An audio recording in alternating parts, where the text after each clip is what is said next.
Se você vai pro trabalho, o Ricardo entra em ação. Ele pega sua mulher e deita no seu colchão. Ele usa o seu chinelo, seu pijama, amado amor com seu negócio. Sua mulher pede o divórcio. Ele toma banho quente, usa sua pasta de dente. Você se sente chifrado, foi pelo Ricardo amado. Pega nova, pega velha, pega linda e mocreia. Você não tem nem noção de como ele afoga o gás, papapá. Vai lá, lá em cima das palmas da mão, já tchau.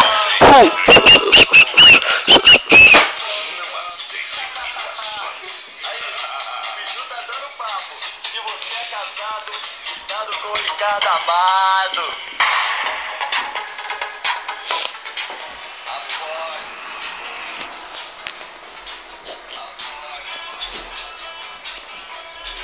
Tá bom?